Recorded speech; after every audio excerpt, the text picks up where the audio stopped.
Hello student, welcome to Equator Academy Dehradun. और अब हम लोग शुरू करेंगे ओशनोग्राफी का लेक्चर नंबर 5। तो लेक्चर नंबर 5 में हम लोग जो टॉपिक ले रहे हैं वो है आपका टाइड्स। टाइड्स क्या होता है, एक स्टैंडर्ड डेफिनेशन पहले देख लेते हैं।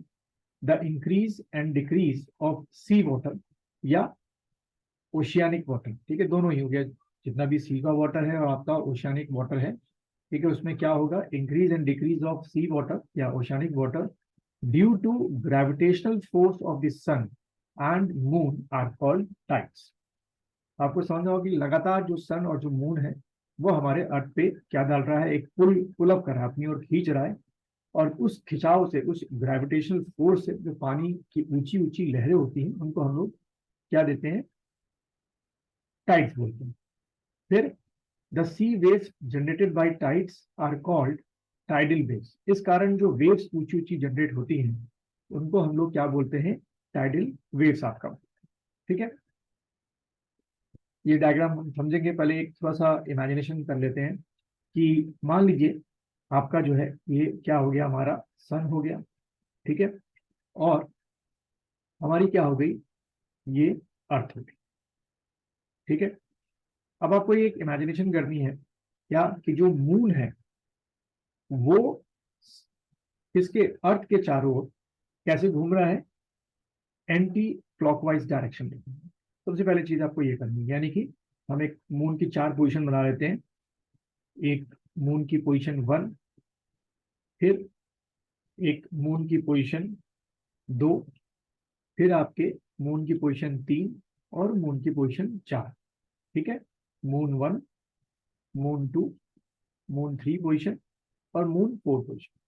ठीक है, तो हम एक तारीख डिसाइड कर लेते हैं। जैसे कि मान लीजिए हम करते हैं क्या, 1 अगस्त, यानी कि 1 अगस्त को अगर मून 1 यहाँ पर है, तो मैंने बताया कि मून क्या कर रहा है बच्चों, अर्थ के चारों ओर एंटी क्लॉकवाइज डायरेक्शन में घूम रहा है। ठीक है, तो यानी कि मून पहले M1 पे रहेगा, फिर कहाँ आएगा, मून M2 पोजिशन पे, यानी कि करीब करीब मान के चलो ये आपका 7 तारीख को हो सकता है, आगे पीछे मैं समझाने के लिए बोल रहा हूँ, 7 तारीख को यहाँ पर आया। फिर उसके बाद मून जो है वो लगभग लगभग मान के चलो 15 तारीख को, यानी 15 अगस्त को कहाँ पहुंचा, आपके M3 पोजिशन में पूछा। ठीक है, और उसके बाद फिर उसके बाद मान के चलो कि लगभग लगभग 25 तारीख को जो मून है वो कहाँ पहुंचा, आपके जो M4 पोजीशन है, ठीक है, वहां पर आपके पहुंचा। ठीक, और उसके बाद लगभग लगभग मान के चलो कि जो मून अपनी वापस यहाँ से यहाँ आया, वापस अपनी जहां से उसने क्या किया था बच्चों, 1 अगस्त को स्टार्ट किया था इस पोजीशन से, यानी कि इसकी पोजीशन नंबर 1 है, यहाँ लगभग 27.7 या 27.5 डेज में यहाँ पे पहुंच गया। क्योंकि देखो आपको ध्यान रखना है एक बात, कि मून जो है अर्थ का जो पूरा चक्कर लगाता है, वो पूरा जो चक्कर लगाता है वो लगाता है 27 डेज, 7 आवर्स, 43 मिनट और 17.5 सेकेंड में जो है, जहाँ की ये मान लीजिए ये क्या है, आपकी स्टार्टिंग पॉइंट है। ठीक है, ये स्टार्टिंग पॉइंट है, और पूरा चक्कर लगाते हुए, ठीक है, पूरा चक्कर लगाते वापस ही स्टार्टिंग पॉइंट में मून जो है अर्थ के यहाँ से शुरू किया था, वो 27 डेज, 7 आवर्स, 43 मिनट्स और 17.55 सेकेंड्स में आपका पहुंचता है। हम इसको राउंड फिगर में हमेशा 27.5 डेज जो है वो लेते हैं। ठीक है, एक ये चीज आपको तो ध्यान में रखना। ठीक है बच्चों, तो ये आपको समझ में एक चीज आ गई होगी। दूसरा, आपको एक और चीज पता होनी चाहिए, यहीं पे एक डायग्राम के थ्रू समझ लेते हैं कि ये आपका बीच में हमने क्या कर दिया, सन को ड्रॉ कर दिया। ठीक है, और ये एक इलेप्टिकल पाथ होता है जो हमारी अर्थ फॉलो करती है। ठीक है, जो हमारी अर्थ है वो भी सन के चारों ओर, ये मान लो अर्थ की एक पोजीशन ले ली, इसको मैं लिख रहा हूँ पोजीशन 1, और एक ये मैंने पोजीशन ले ली पोजीशन 2। ठीक है, तो अर्थ जो है वो भी क्या करेगी, आपके सन के चारों ओर जो है वो एक एंटी क्लॉकवाइज डायरेक्शन में घूमेगी। ठीक है, एक ये P2 पोजीशन होती है जब अर्थ जो होती है वो सन से सबसे पास होती है, और एक आपकी P1 पोजीशन होती है जब अर्थ सन से सबसे दूर होती है। ठीक है, अभी इसके बारे में हम लोग बाद में समझेंगे, लेकिन एक चीज आप लोग इमेजिनेशन कर लो यानी कि अब आपको क्या समझ में आ रहा है यहाँ तक जितना भी हम लोगों ने समझा, कि आपकी जो मून है वो अर्थ के चारों ओर घूम रहा है, और जो घूम रहा है वो एंटी क्लॉकवाइज डायरेक्शन में घूम रहा है, और एक पूरा चक्कर जो अर्थ का लगता है वो लगभग 27.5 डेज का लगता है। इसी तरीके से आपकी जो अर्थ है वो सन के चारों ओर जो है वो क्या कर रही है, घूम रही है, रोटेट कर रही है, रेवोल्यूशन ले रही है, और इसका जो लगता है, राउंड फिगर में बोल रहा हूँ मैं, पूरा 1 साल का चक्कर आपका लगता है। ठीक है, यहाँ तक समझ में आ गया होगा आप लोगों को। अब दूसरी स्टेज में आपको समझना है, और जो आप महसूस भी करते हैं, जो आपकी अर्थ है वो भी क्या कर रही है, अपनी एक्सिस पे घूम रही है। ठीक है, आपकी जो भाई, अगर मैं सिंगल अर्थ का एक डायग्राम दूं, तो आपकी जो अर्थ है वो भी अपनी एक्सिस में घूम रही है। किस डायरेक्शन में? West to east direction. तभी वेस्ट टू ईस्ट डायरेक्शन में अगर घूमती है तो क्या होती है, नॉर्थ ईस्ट, जापान में सबसे पहले सनराइज होता है। ठीक है, यहाँ पर दूसरी चीज आपको समझनी है कि जैसे अर्थ अपनी एक्सिस पे घूमती है तो एक पूरा चक्कर कब लगाती है, 24 आवर्स में लगाती है। ठीक है, ध्यान रखना, 24 आवर्स में पूरा एक चक्कर लगता है। तभी आप क्या देखते हो, आधे लोग दिन, आधा लोग रात होती है। इसी तरीके से आपको एक इमेजिनेशन करनी है कि जैसे अर्थ अपनी एक्सिस पे घूमती है, वैसे आपका जो मून अर्थ के चारों ओर घूम रहा है, मून अपनी एक्सिस पे भी घूमता है। लेकिन एक इंटरेस्टिंग फैक्ट क्या है, जैसे अर्थ 24 घंटे में पूरा एक चक्कर अपनी एक्सिस पे लगा लेती है, मून को अपनी एक्सिस पे पूरा एक चक्कर घूमने में लगभग लगभग आपको मान के चलना है, कितना टाइम लगता है, 27 डेज का ही टाइम लगता है। तो अगर आप मान लीजिए मून पे रहते हैं, तो मून पे रहने पे आपको क्या होता कि लगभग 13 दिन जो है वो एक तरफ रात रहती या महसूस होती है, 13 दिन जो है एक तरफ दिन का समय रहता है, कुछ इस तरीके से। तो यहाँ क्या होता है, 24 घंटे में 12 घंटे एक तरफ रात है, 12 घंटे एक तरफ दिन है, फिर 12 घंटे एक तरफ रात है, 12 घंटे एक तरफ दिन है।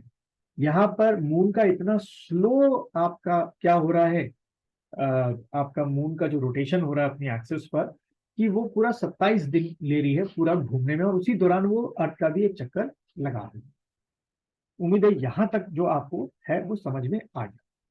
ठीक है, क्योंकि क्वेश्चन यहीं से ऐसे ही आपके बनते हैं, और इसी तरीके से मैं आपको समझा रहा हूं। अब एक और चीज आपको समझनी है, दो वर्ड जो एग्जाम में पूछे जाते हैं, एक है आपका क्या, एपोजी। एक वर्ड क्या है आपका, एपोजी है, और दूसरा वर्ड जो है वो आपका क्या है, पेरिजी। पेरिजी। ठीक है, एक आ गया एपोजी, एक आपका वर्ड क्या आ गया, पेरिजी। अब सबसे पहले हम लोग जो है एपोजी को समझते हैं। तो एक डेफिनेशन लिख लो, एपोजी को मैं आप लोग को डिक्टेट कर रहा हूं। The period of the farthest distance, the period of the farthest distance between the moon and the earth is called apogee, is called apogee. यानी कि अगर इसको कुछ मैं डायग्राम के थ्रू समझाऊं कि ये हमारी क्या हो गई, अर्थ हो गई। ठीक है, और हम एक मान के चलते हैं कि कुछ इस तरीके से एक सबसे फारेस्ट डिस्टेंस जो है मून यहाँ पर है। ठीक है, जब मून अर्थ से सबसे दूर है उस पोजीशन को क्या कहा गया है, एपोजी का। ठीक है, और जो ये डिस्टेंस है बच्चों वो कितना है, 407,000। ठीक है, किलोमीटर, इतना आपका डिस्टेंस। यानी कि ये वो डिस्टेंस होता है जब आपका मून जो है अर्थ से सबसे दूर होता है। तो उसको ध्यान रखना, हम क्या बोलेंगे, एपोजी बोलेंगे। पेरिजी जो है बच्चों, ठीक, इसका क्या होगा, उल्टा होगा। ये मान लेते हैं हम लोग अर्थ है। ठीक है, और फिर से हम लोग एक ड्रॉ कर लेते हैं। ठीक है, और मान के चलते हैं ये वो पोजीशन है पेरिजी, जब आपका जो मून है वो अर्थ के सबसे पास है। उसको हम लोगों ने क्या बोला, पेरिजी बोला, और सबसे पास है यानी कि इतना है, लगभग 3,56,000 किलोमीटर। ध्यान रहेगा, ये सबसे लॉन्गेस्ट डिस्टेंस हो गया जब मून अर्थ से सबसे दूर होता है, उसको हम लोग एपोजी बोलेंगे। और पेरिजी जब मून अर्थ से सबसे पास हो। अब आप यहाँ से थोड़ा सा इमेजिनेशन कर सकते हो किसको लेकर, टाइड्स को लेकर। टाइड्स दोनों पोजीशन पे आएगा, जब मून या तो दूर होगा अर्थ से या तो पास होगा। लेकिन जब मून थोड़ा अर्थ से पास होगा तो टाइड्स होंगे वो क्या होंगे, थोड़े ज्यादा स्ट्रांग होंगे।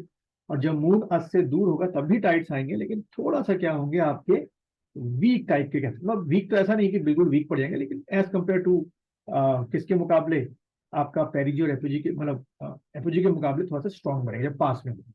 ये एक चीज आपको ध्यान में रखना है। अब हम लोग बात करते हैं किसकी, आपके जो अगला टॉपिक है इसी के अंदर, वो है आपका टाइप्स ऑफ टाइड्स। टाइड्स कितने तरीके के होते हैं। तो देखो सबसे पहला जो टाइड है वो आपका लिखा हुआ है स्प्रिंग टाइड। ठीक है, स्प्रिंग टाइड क्या होता है इसको समझ लेते हैं। सबसे पहले इसमें लिखिएगा कि हेडिंग डाल दो स्प्रिंग टाइड, और इसमें सबसे पहला पॉइंट लिखो, it is also called very high tide. इसी को क्या कहा जाता है, also called very high tide, सबसे हाई टाइड कहा जाता है। ठीक है, और ये कब आता है, when the sun the moon and the earth almost, when the sun the moon and the earth are almost in the same line. ठीक है, एक ही लाइन में। तो मैं अभी सिर्फ स्प्रिंग टाइड का डायग्राम में दिखाता हूँ आपको। मान के चलो आपका इधर क्या हो गया, सन हो गया।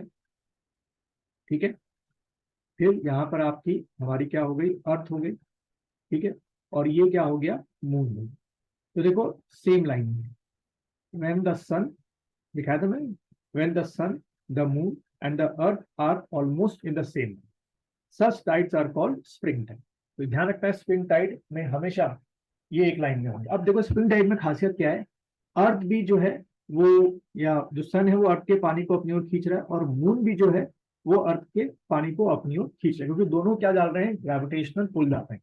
बट एज आपको समझ नहीं होगा इतना कि सन और मून की अगर ग्रेविटेशनल फोर्स की बात करें तो सन की बहुत ज्यादा ग्रेविटेशनल फोर्स है, और मून की एज कंपेयर टू सन के मुकाबले बहुत कम आपकी ग्रेविटेशनल फोर्स है।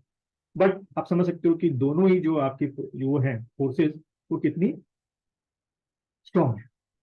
ठीक है, अच्छा फिर उसके बाद ये जो पोजीशन होती है, इस पोजीशन को जो स्प्रिंग टाइड के अंदर में हम लोग पढ़ रहे हैं, इस पोजीशन को जो है हम लोग, अब एक और चीज यहां से समझो, ये जो पोजीशन है आपकी, जब सन नंबर 1 पे है, हमेशा नंबर 1 पे रहेगा, फिर उसके बाद 2 पे आपका मून आ गया, और 3 पे आपका अर्थ आ गया। इस पोजीशन को जो है वो क्या बोलते हैं, शाइजी बोलते हैं, SYZYGY, शाइजी, भूलना नहीं इसको। ठीक है, शाइजी में हमेशा क्या होगा, मून 1 पे होगा, नंबर 2 पे मून होगा, और नंबर 3 पे अर्थ होगा। अब यहां से आपको एक और चीज क्या कर देनी है, एड ऑन कर देनी है, क्या, इसके ठीक उल्टा पोजीशन, यानी कि हम इस बार सन, जैसे मैंने बोला कि नंबर 1 पे रखते हैं, अब नंबर 2 पे जो है वो किसको ले आते हैं, अर्थ को। अर्थ को क्यों ले आते हैं, क्योंकि मून जो है लगातार अर्थ के चारों ओर घूम रहा है, जैसे मैंने अभी पहले बताया था। और नंबर 3 पे मून जो है घूमता घूमता नंबर 3 पे आके पहुंच गया। ठीक है, नंबर 3 पे कौन पहुंच गया, मून। ठीक, नंबर 3 पे क्या आ गया, मून। यानी कि देखो मून की जो पोजीशन है, जहां पहले सन और अर्थ के बीच में थी, अब क्या हो गया, सन और मून के बीच में कौन आ गया, अर्थ आ गया। इस पोजीशन को जो है वो क्या बोला जाता है आपका, जब आपका सन और अर्थ जो है वो अपोजिट डायरेक्शन में आ जाए, तो इसको हम लोग क्या बोलते हैं, अपोजिशन। Opposition, opposition. ठीक है, ये ध्यान रखना है। लेकिन दोनों ही कंडीशन क्या होंगी, शाइजी कहलाएंगी, क्योंकि तीनों एक लाइन में। अब यहाँ पे कई बुक्स में जो ये वाली पोजीशन है, पहली वाली, जब सन नंबर 1 पे है, मून नंबर 2 पे है, और अर्थ नंबर 3 पे है, इसको हम लोग क्या बोलते हैं, कॉन्जुगेशन बोलते हैं, या कंजक्शन बोलते हैं, सॉरी कंजक्शन, CONJUCTIO, कंजक्शन। अब देखो फिर से मैं एक बार रिपीट कर देता हूँ। शाइजी की वो पोजीशन होती है जब तीनों एक स्ट्रेट लाइन में हो। ठीक है, पहली चीज, ये फर्स्ट थिंग हो गई कि जब तीनों क्या हो, एक स्ट्रेट लाइन में। ठीक है, अब ये स्ट्रेट लाइन की जो पोजीशन होती है वो दो तरीके की होती है। पहली वाली होती है कंजक्शन, जब आपका नंबर 1 पे सन हो, नंबर 2 पे मून हो, और नंबर 3 पे अर्थ हो। फिर शाइजी की ये पहली पोजीशन हो गई। फिर शाइजी की दूसरी पोजीशन कब होती है, जब अपोजिशन होता है, यानी कि नंबर 1 पे सन होगा, लेकिन नंबर 2 पे अर्थ आ गया, और नंबर 3 पे आपका क्या आ गया, मून। यानी कि शायद की दो कंडीशन, कंजक्शन और अपोजिशन, आपको क्या रखनी है, याद।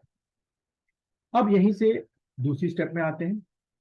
दो वर्ड आपको सुनने को मिलेंगे, पहला है आपका न्यू मून, तो लिख लीजिए न्यू मून। और एक दूसरा वर्ड आपको मिलेगा किताबों में, फुल मून। फुल मून, गौर से सुनिएगा। जब आपका क्या होता है, कंजक्शन की पोजीशन होती है, ठीक है, और मून जो होता है वो सन और अर्थ के बीच में होता है, तो ऐसे मून को हम लोग क्या बोलते हैं, न्यू मून। क्लियर है? न्यू मून की पोजीशन कब होगी, जब आपका कंजक्शन होगा और सन और अर्थ के बीच में मून होगा। क्लियर है? अपोजिशन क्या होगा, अपोजिशन में क्या होगा, फुल मून में। फुल मून में क्या होगा, मून जो है वो आपके थर्ड पोजीशन पे आ गया और अर्थ जो है वो सन के और अर्थ मून के बीच में आ गया। इस मून की पोजीशन को हम लोग क्या बोलेंगे, फुल मून। तो देखो फुल मून तो आपको दिखाई देता है क्योंकि सन की रेज उस पर पड़ती है, लेकिन जब आपका न्यू मून होता है तो ये जो इधर का इलाका होता है, जो जिसपे सन पे रोशनी पड़ रही होती है मून पे, वो तो आप उधर साइड होते नहीं हो, आप तो इधर की साइड हो, राइट हैंड साइड पे, तो आपको मून दिखाई देता है। लेकिन उस दिन क्या होता है, फुल मून। तो ये मेरे ख्याल से आप लोग को पोजीशन दो समझ में आ गई होंगी, कंजक्शन हो गया, अपोजिशन हो गया, न्यू मून हो गया और आपका फुल मून हो गया। ठीक, तो ये सब किसके अंदर चल रहा है, आपका स्प्रिंग टाइड के अंदर चल रहा है। अब बात करते हैं हम लोग दूसरी पोजीशन की, वो है आपका क्या, नीव टाइड। ठीक है, नीव टाइड की बात करते हैं। नीव टाइड में क्या होता है, नीव टाइड में जो पोजीशन होती है, सन होता है, अभी मैं डायग्राम के थ्रू सुनाऊंगा, the sun, the earth and moon, come in the come in the position of quadrature. अभी दिखाता हूं मैं, come in the position of quadrature, QUADRA, quadrature, come in the position of quadrature. यानी कि यहाँ पे डायग्राम में बनाता हूँ, आप लोग भी मेरे साथ साथ बनाइए। ये हमने बनाया क्या, सन, और ये हमारी क्या होगी भाई, अर्थ।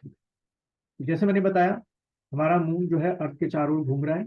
ठीक है, तो एक मून की क्या होती है, ये वाली पोजीशन होती है, इसको मान लो M2 हो गया, और एक आपकी मून की घूम फिर के कहाँ पे पहुंचता है, यहाँ पे, तो ये क्या हो गया, M3। तो ये जो एंगल बन रहा है ऐसे करके, राइट एंगल, इसको हम लोग क्या बोलते हैं, क्वाड्रेचर बोलते हैं। क्योंकि ये तो क्या था, आपका न्यू मून था। ठीक है, ये क्या था, आपका न्यू मून था, और ये वाली पोजीशन क्या थी, फुल मून थी। ठीक है, इसको तो हम लोग पढ़ चुके हैं स्प्रिंग टाइड में। नीव टाइड में ये दो पोजीशंस होती हैं, और इसी को हम लोग क्या बोलते हैं, क्वाड्रेचर पोजीशन बोलते हैं। बस इसमें आपको इतना याद रखना है। इसमें क्या होता है, as compare to spring tide के मुकाबले जो न्यू टाइड है उसमें टाइड्स की जो स्ट्रेंथ होती है वो कम होती है। अब बात कर लेते हैं ट्रॉपिकल और इक्वेटोरियल टाइड की। तो इसके लिए बस आपको ध्यान में क्या रखना है, ये हमारी अर्थ हो गई, ये बीच का क्या हो गया, इक्वेटर हो गया लाइन, और ऊपर क्या होता है, ट्रॉपिक ऑफ आपका कैंसर होता है, और नीचे क्या होता है, आपका कैप्रिकॉर्न होता है। तो जब मून ठीक इक्वेटर के ऊपर हो, हमने बोला ना कि मून लगातार अर्थ के चारों ओर घूम रहा है पूरे एक महीने में, तो जब मून जो है इक्वेटर के ऊपर हो तो उसको हम लोग क्या बोलेंगे, इक्वेटोरियल टाइड्स बोलेंगे। और जब आपके ट्रॉपिक्स के ऊपर हो तो उसको हम लोग क्या बोलेंगे, आपका ट्रॉपिकल टाइड्स बोलेंगे। बस ये चीज आपको इसमें ध्यान रखनी है ओशन टाइड में। इसमें और कुछ इतना पढ़ने वाला आपका होता नहीं है। ठीक है, चलो इस लेक्चर को हम लोग यहीं पे खत्म करते हैं, आगे इसको कंटिन्यू करते हैं।